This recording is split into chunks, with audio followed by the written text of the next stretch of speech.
হরে কৃষ্ণ কৃষ্ণ কৃষ্ণ হরে হরে। তো ভক্তবৃন্দগণ, আজকের ভিডিওটি রয়েছে বছরের শেষ অমাবস্যা পালিত হচ্ছে 30শে ডিসেম্বর সোমবার। যে অমাবস্যাটির নাম হচ্ছে বকুল অমাবস্যা।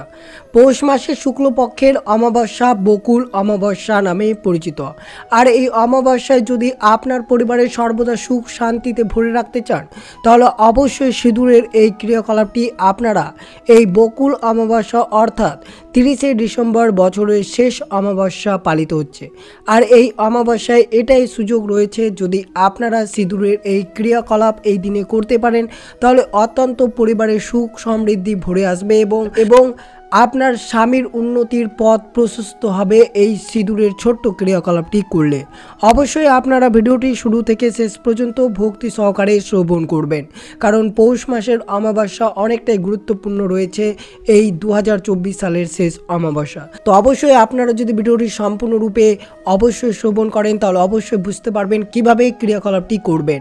আর চ্যানেলে নতুন হয়ে থাকলে দয়া করে চ্যানেলটিকে সাবস্ক্রাইব করবেন, লাইক করবেন, কমেন্টে ভক্তি ভালোবাসা শ্রদ্ধা দিয়ে জয় শ্রীকৃষ্ণের জয় অবশ্যই লিখে দিতে ভুলবেন না।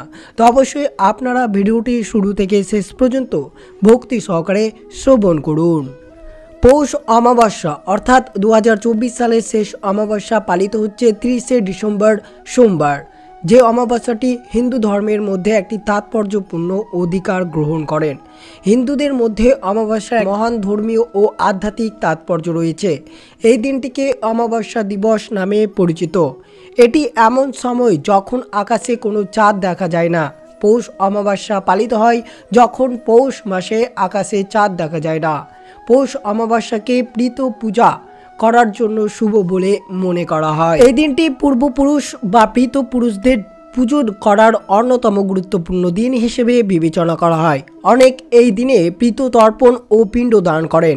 এই দিনটিকে যে কোনো ধর্মীয় ও আধ্যাত্মিক কাজকর্ম করার জন্য শুভ বলে মনে করা হয়েছে। যাদের জন্ম তালিকায় চাঁদের অবস্থান খারাপ, তাদের অবশ্যই চাঁদে জল নিবেদন করতে হবে এবং গঙ্গা নদীতে এই শুভ তিথিতে পবিত্র স্নান করতে হবে। যারা মনে করেন যে যারা শনি দ্বারা প্রভাবিত এবং শনির সাথে সতী বা মহাদশা, তাদের পিপল গাছের নিচে সরষার তেল দিয়ে একটি দিয়া জ্বালানোর পরামর্শ দেওয়া রয়েছে শাস্ত্রে। 30শে ডিসেম্বর সোমবার যেহেতু বকুল অমাবস্যা অর্থাৎ বছরের শেষ অমাবস্যা পালিত হচ্ছে, তাহলে অবশ্যই আপনারা এই সোমবার কিভাবে কি করবেন বা কিভাবে পুজো বিধি করবেন তা অবশ্যই মনোযোগভাবে আপনারা শ্রবণ করুন। প্রথমে আপনাকে অবশ্যই মনে রাখতে হবে, এই দিন অর্থাৎ 30শে ডিসেম্বর সোমবার সকালে ঘুম থেকে উঠে অবশ্যই আপনাকে পবিত্র স্নান করতে হবে। অধিকাংশ মানুষ কি করে, পবিত্র গঙ্গা নদীতে ডুব দিতে পবিত্র স্থান পরিদর্শন করেন। এবং অবশ্যই পৌষ মাস যেহেতু সূর্য দেবতার জন্য প্রধানতম মাস, তাই অবশ্যই এই পৌষ মাসে সূর্য দেবতাকে অগ্র নিবেদন করার জন্য শাস্ত্রে বর্ণিত রয়েছে। অবশ্যই পৌষ মাসের অমাবস্যা অর্থাৎ 2024 সালের যে অমাবস্যাটি পালিত হয়েছে, অবশ্যই মনে রাখবেন স্নান করার পর ভক্তরা এই দিনে ভগবানকে সূর্য অগ্র নিবেদন অবশ্যই করবেন। অবশ্যই আপনারা সিঁদুরের ক্রিয়াকলাপ করতে গেলে আপনাকে এই সব ক্রিয়াকলাপ অবশ্যই আজকের দিনে করতে হবে। অবশ্যই মনে রাখবেন যারা পিণ্ডি দান এবং প্রীত তর্পণ করার জন্য একটি শুভ দিন রয়েছে। যদি পিণ্ডি দান করতে চান, তাহলে এই দিনটি আপনাদের জন্য অত্যন্ত গুরুত্বপূর্ণ রয়েছে। অবশ্যই মনে রাখবেন যারা গঙ্গা নদীতে স্নান করার জন্য পবিত্র স্থানগুলোতে যেতে অক্ষম, তারা প্রীত তর্পণ বা প্রীত পুজোর জন্য বাড়িতে ব্রাহ্মণ বা পুরোহিতকে আমন্ত্রণ জানান এবং তাকে অন্ন বস্ত্র ও দক্ষিণা অবশ্যই প্রদান করতে পারেন, যেটি আপনাদের জন্য অবশ্যই শুভ হতে পারে। এই দিনে অবশ্যই যদি আপনারা শ্রীমদ্ ভাগবত গীতার মতো পবিত্র গ্রন্থ পাঠ বা শ্রবণ করতে পারেন, সেটি আপনাদের জন্য পুণ্যের কাজ হতে পারে। অবশ্যই এই বকুল অমাবস্যা অবশ্যই 30শে ডিসেম্বর বছরের শেষ অমাবস্যা পালিত হচ্ছে, তাই অবশ্যই এই অমাবস্যার দিনে আপনারা কুকুর, গরু বা পিঁপড়ে বা কাকদেরকে অবশ্যই রুটি তৈরি করে খাওয়াতে পারেন। এটি আপনাদের জন্য ফলদায়ক হতে পারে।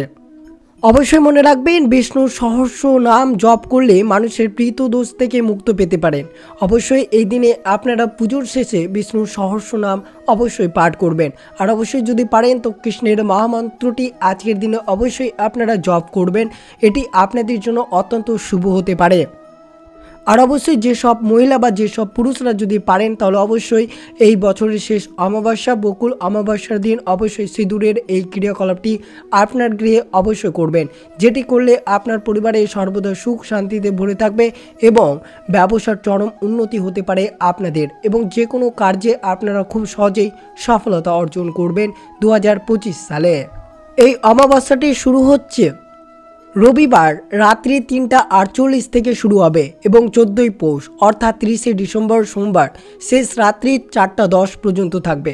অবশ্যই আপনাদেরকে মান্যতা করতে হবে 14ই পৌষ অর্থাৎ 30শে ডিসেম্বর সোমবার। পৌষ অমাবস্যায় যদি কেউ মনে করে যে দান করব, তাহলে আপনারা কোন কোন জিনিস দান করলে আপনার জন্য জীবনে শুভ হতে পারে। পৌষ অমাবস্যার দিনে শস্য, তিল, ফল, গুড়, আমলা, চিনি, মিষ্টি, জুতো, কালো কাপড় বা কম্বল ইত্যাদি দান করা শুভ বলে মনে করা হয়। যদি আপনাদের জীবনের সমস্ত কষ্ট থেকে মুক্ত পেতে চান এবং জীবনে সুখ সমৃদ্ধি ভরে আনতে চান, তাহলে অবশ্যই কোনো দুঃস্থ ব্যক্তিকে অবশ্যই এই সব জিনিসগুলো দান করতে পারেন এই পৌষ অমাবস্যার দিনে। এই দিনে দাতব্য কাজগুলো করলে আপনার পিতৃদোষের অশুভ প্রভাব কমাতে সাহায্য করে এবং পরিবারে সারা বছর সুখ সমৃদ্ধি ভরে থাকে এবং আপনার জীবনে যদি খারাপ প্রভাব থেকে থাকে তাও খুব সহজেই দূরীভূত হবে। আর অবশ্যই মনে রাখবেন এই পৌষ অমাবস্যায় আপনারা অবশ্যই সিঁদুরের ছোট্ট ক্রিয়াকলাপটি অবশ্যই আজকের দিনে অবশ্যই করবেন। সিঁদুরকে মনে করা হয় একটি পবিত্র জিনিস, যেটি সিঁদুর পরলে দেবী লক্ষ্মীর মাথায় বিরাজমান হয়। তা অবশ্যই আপনারা এই অমাবস্যায় সুন্দর সাজগুজ করে অবশ্যই মাথায় সিঁথিতে সিঁদুর লাগাবেন। দেবী লক্ষ্মীকে সম্মান জানাতে বিবাহিত মহিলারা সিঁথিতে সিঁদুর পরেন। লক্ষ্মীর কৃপায় স্বামী ও স্ত্রীর দাম্পত্য সুখ বজায় থাকে লক্ষ্মীর কৃপায়। সেই কারণে সিঁদুর পরলে দেবীর কৃপা পাওয়া সম্ভব।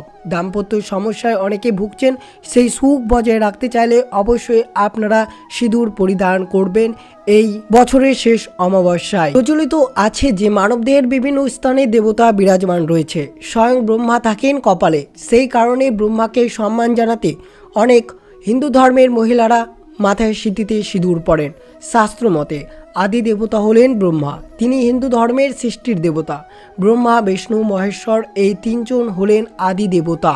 তাই ব্রহ্মার কৃপা পেতে বিবাহিতা মহিলারা সিঁদুর পরা শুভ বলে মনে করা হয়। তাই অবশ্যই আপনারা এই দিনে সুন্দর করে পুজো অর্চনা করে অবশ্যই সিঁদুর পরে শ্রী বিষ্ণু এবং ব্রহ্মা এবং মহেশ্বরকে অবশ্যই ভক্তি, ভালোবাসা, শ্রদ্ধা দিয়ে অবশ্যই এই দিন আপনারা পুজো অর্চনা করুন। যদি আপনার পরিবারে আর্থিক সমস্যা থেকে থাকে তাহলে অবশ্যই এই বকুল অমাবস্যায় আপনারা এই ক্রিয়াকলাপটি অবশ্যই করবেন। আর্থিক সমস্যা দূর হবে সিঁদুরের গুণে। এই দিনে অর্থাৎ বকুল অমাবস্যার দিনে একটি সিঁদুর রঙের লাল কাপড় নারকেলে মুড়ে নিন, তার উপরে সামান্যটুকু সিঁদুর লাগান এবং সেই নারকেল মা লক্ষ্মীর মূর্তির সামনে রাখুন। দেবীর আরাধনার সময় পুজো করুন এই নারিকেলের, আবার ঘরের কোথাও এটি রেখে দিন। এই নারিকেলের গুণে সকল আর্থিক বাধা দূর হবে, এমনকি লোনের বোঝা থেকে আপনার জীবনে মুক্তি হতে পারে। তা অবশ্যই এই বকুল অমাবস্যায় এই ক্রিয়াকলাপটি আপনারা অবশ্যই করবেন আর্থিক সুবিধা যদি পেতে চান। তো এই অমাবস্যায় অবশ্যই সিঁদুর দিয়ে ভগবান হনুমানের পুজো করুন, যে কোনো সংকট থেকে মুক্ত পেতে পারেন হনুমানের কৃপায়। এই অমাবস্যায় হনুমান চালিসা আপনারা পাঠ করুন। এই সময় দেবতার ছবি কিংবা মূর্তিতে সিঁদুরের টিপ পরান। এই টিপ নিজের কপালেও ছোঁয়ান, এতে সকল বাধা থেকে মুক্ত হবে। এই বকুল অমাবস্যায় যদি আপনারা করতে পারেন আপনার যে কোনো ইচ্ছে পূরণ হবে খুব সহজে এবং ভগবান হনুমানের পুজো করলে। যদি আপনাদের পরিবারে নানা কারণে আর্থিক বাধা দেখা দিতে পারে তাহলে অবশ্যই এই বিশেষ করে ব্যবসা ক্ষেত্রে আর্থিক ক্ষতি কিংবা আর্থিক বাধার সম্মুখীন হন অনেকেই। এই বাধা কাটাতে মেনে চলুন এই সিঁদুরের ক্রিয়াকলাপটি।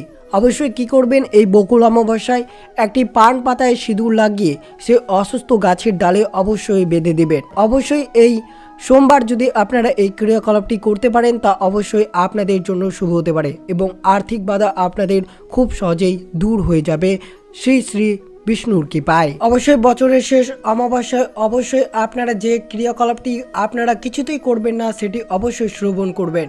এই অমাবস্যায় আপনারা আমিষ খাবার বা নেশা জাতীয় দ্রব্য একবারে এড়িয়ে চলবেন। এই বকুল অমাবস্যায় অবশ্যই মনে রাখবেন কোনো ধরনের আমিষ জাতীয় খাবার বা নেশা জাতীয় দ্রব্য একবারে খাওয়া যেতে পারে না। ভক্তদের অবশ্যই এই দিনে নিরামিষ খাবার খেতে হবে। কোনো ধরনের আমিষ বা কোনো ধরনের রসুন পেঁয়াজ ছাড়া এই দিন আপনাকে অতিবাহিত করতে হবে। এই অমাবস্যায় ভক্তদেরকে বিবাদজনিত কাজ থেকে দূরে থাকতে হবে, অর্থাৎ এর মধ্যে রয়েছে তর্ক ঝগড়া বা অন্যান্য ধরনের দ্বন্দ্ব একবারে করবেন না। পরিবর্তে ভক্তদের মধ্যে তাদের সম্পর্কের মধ্যে শান্তি সম্প্রীতি বজায় রাখার দিকে মনোনিবেশ করা উচিত। তো অবশ্যই আপনারা সব দিক বজায় রেখে এই দিনটি অতিবাহিত করবেন, কোনো ধরনের খারাপ কাজে লিপ্ত হবেন না এই বছরের শেষ অমাবস্যা অর্থাৎ বকুল অমাবস্যার দিন। আর অবশ্যই আপনারা সিঁদুরের এই ক্রিয়াকলাপটি অবশ্যই করবেন যদি আপনার পরিবারে সর্বদা সুখ শান্তিতে ভরে রাখতে চান। তো এই ছিল ভিডিওটি ভালো লাগলো অবশ্যই চ্যানেলটিকে সাবস্ক্রাইব করবেন, লাইক করবেন, কমেন্টে ভক্তি ভালোবাসা শ্রদ্ধা দিয়ে জয় শ্রীকৃষ্ণের জয় অবশ্যই লিখে দিতে ভুলবেন না। সুস্থ থাকবেন, সতর্ক থাকবেন। জয় শ্রীকৃষ্ণ, রাধে রাধে।